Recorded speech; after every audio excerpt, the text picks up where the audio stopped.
Hello, welcome to this channel, which is devoted to a reading and better understanding of the book Ascent of Mount Carmel by St. John of the Cross. Today we're on the 22nd chapter of the third book. A few chapters ago, St. John described 4 degrees of evil that can result from taking joy from temporal blessings. In this chapter, St. John describes the evils or pitfalls that come from having joy about the good things of nature. Some translations of Ascent of Mount Carmel refer to the good things of nature as natural goods. In this chapter, St. John is primarily referring to the beauty, attractiveness, and grace of other people. Please note that this is different than the natural blessings that we discussed in the last chapter, which would be our own attractiveness. St. John tells us that instead of rejoicing of beauty and natural grace in others, we should rejoice in God, who created those things. There are 6 main evils that are caused by taking joy from the good things of nature. The first evil is the resulting vainglory, presumption, pride, and disesteem of our neighbor. St. John explains that a man cannot cast eyes of esteem on one thing without taking them away from the rest. From this it follows, at the least, a real disesteem for everything else, for naturally by setting our esteem on one thing, we withdraw our heart from all things else, and set it upon the thing that is esteemed. As St. John has told us in past chapters, we cannot have a strange fire on the altars of our souls. There's no room in our souls for the esteem of God if we esteem strange fire, which here can be seen as a metaphor for our rejoicing over the beauty and natural grace of others. The sons of Aaron, taking their censers, put fire therein, and incense on it, offering before the Lord strange fire, which was not commanded them. And the fire coming out from the Lord destroyed them, and they died before the Lord. The second evil is complacency and the desire for sensual delight and lust. While St. John briefly mentions the other evils, he devotes a few paragraphs to this evil. Every day we hear of it causing numerous deaths, the loss by many of their honor, the commission of many insults, the dissipation of much wealth, numerous cases of emulation and strife, of adultery, rape, and fornication, and of the fall of many holy men. How far does this poison of evil not penetrate? Please note that Our Lady of Fatima said, "More souls go to hell because of sins of the flesh than any other reason." St. John interestingly cites Revelation. "I saw a woman sitting upon a scarlet-colored beast, full of names of blasphemy, having 7 heads and 10 horns. And the woman was clothed round about with purple and scarlet, and gilt with gold, and precious stones and pearls, having a golden cup in her hand, full of the abomination and filthiness of her fornication." St. John tells us that at some point most men, including saints and sinners, have desired to drink the wine of the woman of the Apocalypse. In doing so, they have, to a certain extent, enslaved their hearts to her. The woman of the Apocalypse enslaves the hearts of men from all estates and all walks of life, with whom the kings of the earth have committed fornication, and they who inhabit the earth have been made drunk with the wine of her whoredom. St. John notes that kings and even many priests have lusted.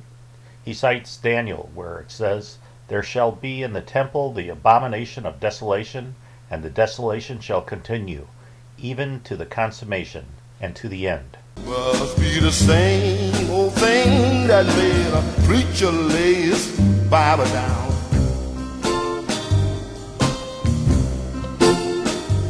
St. John tells us that this signifies that there will be scarcely a single strong man without making him to drink, either a little or much, from the wine of this chalice, which is the vain rejoicing. For this reason it is said that all the kings of the earth had become drunken with this wine.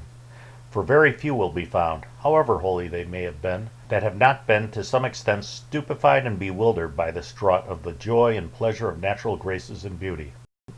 However little a man may drink of this wine of rejoicing, it at once takes hold upon the heart, and stupefies it, and works the evil of darkening the reason, as does wine to those who have been corrupted by it. So that if some antidote be not taken at once against this poison, whereby it may be quickly expelled, the life of the soul is endangered. Its spiritual weakness will increase. The third evil comes from falling into adulation and vain praise of others. In this there is deception and vanity. The fourth evil is a serious blunting of the reason and the spiritual sense, which, as you may recall, is also a byproduct of rejoicing in temporal blessings. Who among us hasn't experienced the blunting of our reason when we found ourselves attracted to someone's beauty? The fifth evil is a distraction of the mind by created things. The sixth evil is lukewarmness and weakness of spirit.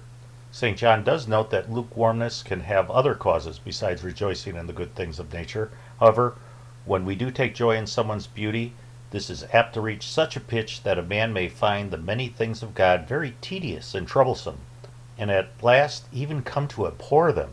In this, rejoicing purity of spirit is invariably lost. If any spirituality is discerned, it will be of such a gross and sensual kind as to be hardly spiritual or interior or recollected at all, since it will consist rather in pleasure of sense than in strength of spirit. When we get caught up in someone else's attractiveness, the spirituality of our souls become weak.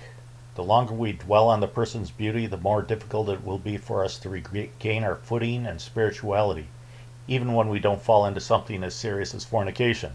Our souls would be living in the weakness of sense rather than in the strength of spirit. Everyone has probably heard of the guy code, that if you're married it's okay to look but not to touch other women. I'm not quite sure where this code came from, because it's definitely contrary to Scripture. But I say to you that whoever shall look on a woman to lust after her hath already committed adultery with her in his heart. No pure or delectable inward spirituality can exist while these joys are not quenched, for the flesh reigns within, warring against the spirit, and although the spirit may be unconscious of this evil, yet at the least it causes its secret distraction. In this day and age, where it seems as if most things in movies, on the television, and on the internet are designed to inspire lust, it makes it all the more difficult for us to avoid this evil. St. John instructs us that as soon as thy heart feels moved by this vain joy in the good things of nature, let it remember how vain a thing it is to rejoice in anything but the service of God. I say this calls for action, and now, nip it in the bud. Well, I hope you enjoyed this installment. We'll be back again in about a week with another one. In the meantime, please pray for the church. Why do men go crazy when a woman wears that's so tight? Must be the same old thing that makes a tomcat fight all night.